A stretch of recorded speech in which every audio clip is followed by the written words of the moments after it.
Katika lesson hii tutakwenda kuangalia kuhusiana na conditional statements katika Python. Jina langu ni Mohamed Hafidh Mohamed kutoka Soma Taaluma, na tunapozungumzia conditional statement, hizi ni zile statement ambazo zinatumika kuweza kufanya maamuzi pale ambapo kutatokezea kitu fulani. Tuchukulie mfano kama unapoingiza password katika simu yako. Password ambapo itakapokuwa ni sahihi, simu yako inafunguka. Lakini password ikiwa sio sahihi, inakuambia kwamba password yako sio sahihi. Huu ni mfano halisi wa hii conditional statement. So at the end ya lesson hii tutakwenda kuangalia vipi utaweza kutengeneza hiyo conditional system, vipi unaweza kuvalidate input zile za user, namna gani utaweza kuiandika kwa usahihi, na vipi utaweza kutumia kwa usahihi hizo conditional statements na aina zake zote zilizokuwepo, lakini vile vile sehemu za aina mbalimbali ambazo inatumika hii conditional statement. So kwa kuanzia na ile basic, if statement inatumika katika mazingira tofauti tofauti. Tuchukulie mfano, tutengeneze lesson yetu kabisa, lesson 12, lesson 12.py. Okay. Tuchukulie mfano ya kwamba tunahitaji kuweza kujua, je, huyu mtu ameweza kulogin au hajaweza kulogin. So tutaandika kwa mfano is _logged _in. Then tutaandika ni sawa sawa na true. Na imani ya kwamba hizi zote true unazifahamu kwa sababu tayari tushalizikava katika lesson ambazo zilizopita. In case kama hujazikava, na kushauri uweze kurudi na uweze kuzifahamu. Uko na swali lolote, tuma katika sehemu ya discussion na tutakujibu as soon as possible. So ikiwa kama mtu amelogin, condition statement tunaweza kuitumia katika mazingira yafuatayo. Condition statement tunakwenda kutumia if. Lakini vile vile if tunaweza tukaigawa katika sehemu kuu tatu. Ikiwa kuna condition moja, ikiwa kuna condition mbili, na ikiwa kuna condition zaidi ya mbili. Tuanzie na hii ikiwa kuna condition moja. Tunaangalia tu hapa, je, huyu mtu amelogin ama ameingiza password yake ndani ya simu, kitu ambacho tunahitaji kuweza kukiangalia.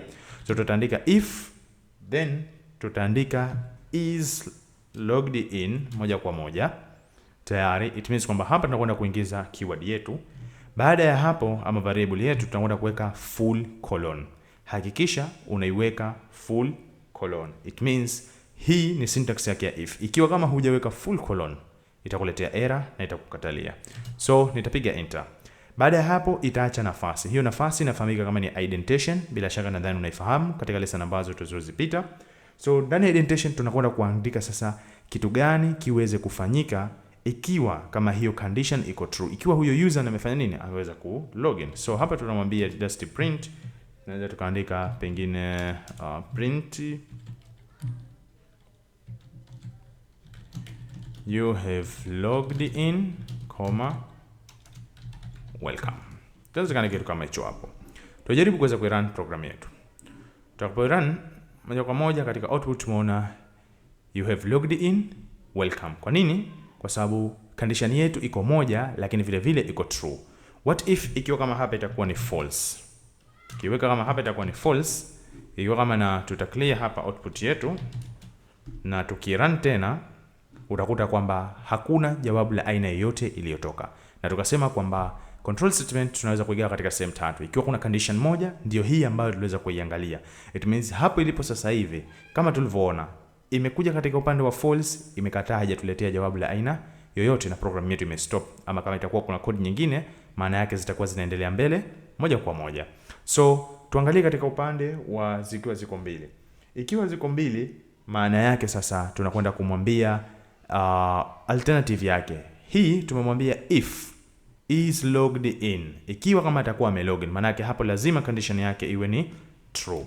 So tunarudi chini, tuna keyword nyingine ambayo inafahamika kama ni else. Baada ya else usisahau kuweka full colon.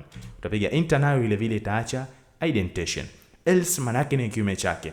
Hii block code hii itarun once condition yetu ikiwa ni true. Kwa maana ikiwa false itakuja zake kurun huko. Kwa tutamwambia print, then tutaweka sorry you are not logged in. Okay? It means sasa hivi hapa tuliporun ilikuwa hakuna kitu. Ikiwa sasa kama tutarun imetuletea sorry you are not logged in. Hii inamaanisha kwamba sasa hivi tunaangalia conditions zikiwa ziko mbili. Ikiwa condition itatimia, itakuwa ni true, itakwenda kurun hii sehemu ya awali. Lakini condition ikiwa kama ni false, itakwenda kurun katika sehemu yetu hii ya pili. It means mpaka sasa hivi tumeshaweza kuangalia condition Vipi tunaweza tukaiangalia kwamba ikiwa kama ina condition moja ama ikiwa na condition mbili. Lakini vile vile tunaweza tukaangalia sasa ikiwa ina condition zaidi ya moja. Tuchukulie mfano kama vile matokeo ya skuli. Matokeo ya skuli mara nyingi tunaangalia kwamba pengine kapata A, kapata B, kapata C, kapata D. It means lazima tu tuna condition zaidi ya moja za kuweza kuziangalia. So syntax ni ile ile, lakini kitu ambacho kitakwenda kuongezeka itakuwa ni keyword nyingine. So nita comment hichi hapa chote na nitakuja nitaandika chini. Nitatengeneza variable yetu ambayo tutaita maybe max, ambayo tutajalia mwanafunzi huyu amepata max yake let's say ni 80.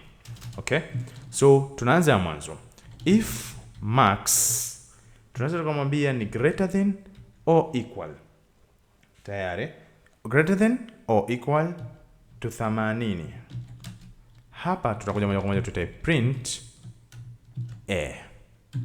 Okay?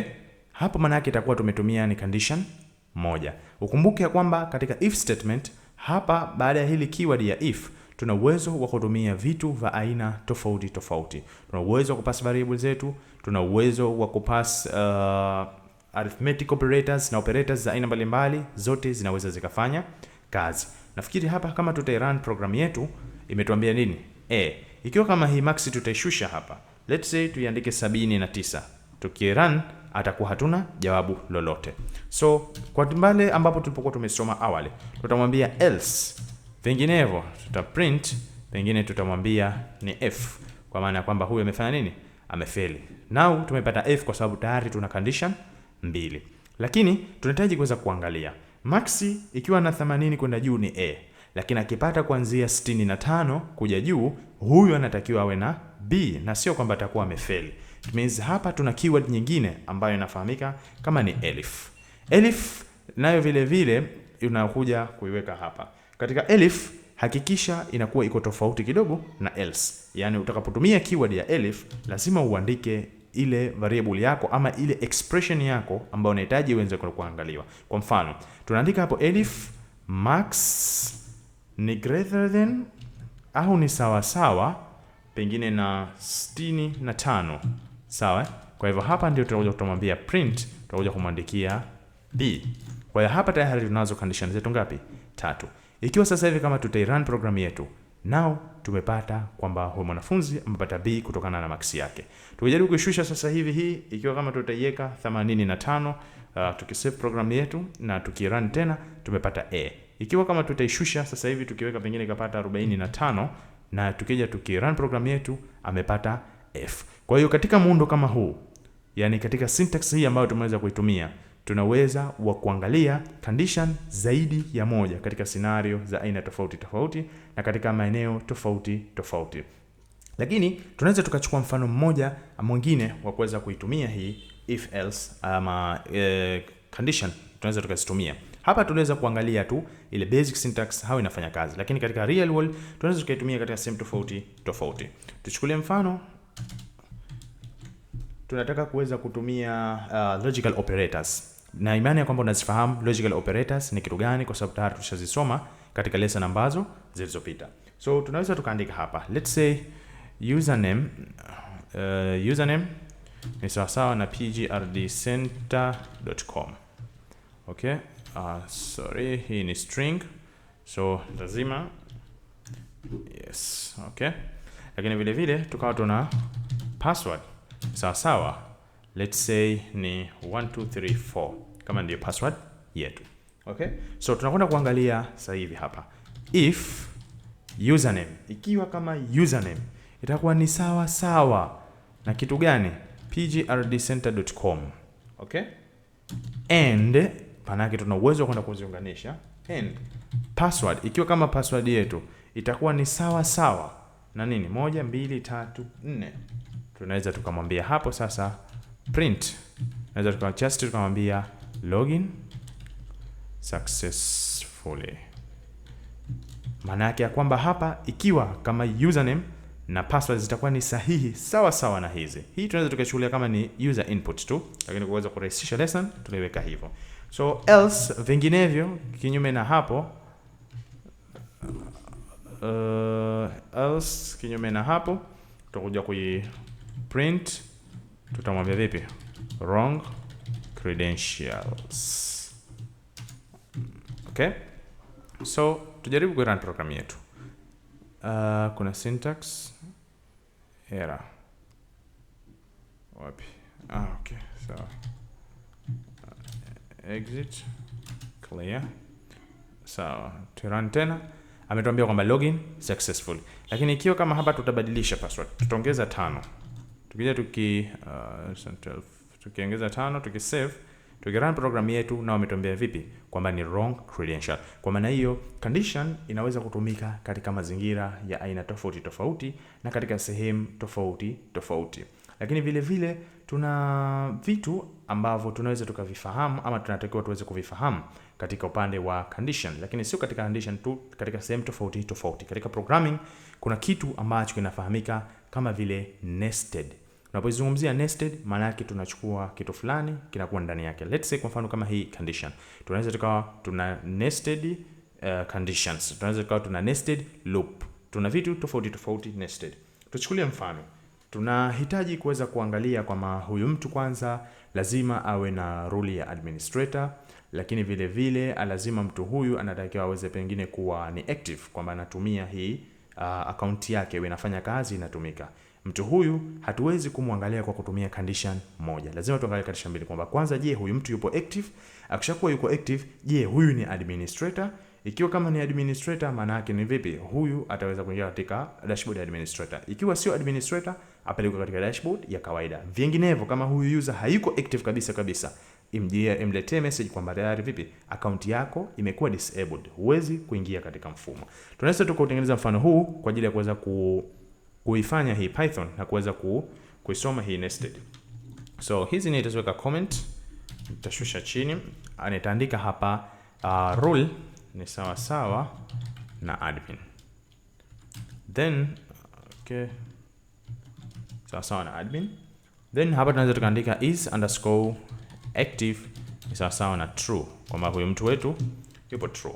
So kama kawaida tutaandika if ya kwanza, if is_active, ikiwa kama huyu user yuko nini, yuko active. Kawaida hapa ndani yake ndiyo block of code ambayo itakwenda kufanya kazi once hii condition ikiwa ni true. Lakini tunahitaji vile vile kuweza kuangalia ikiwa yuko active, lakini je, huyu user ni admin?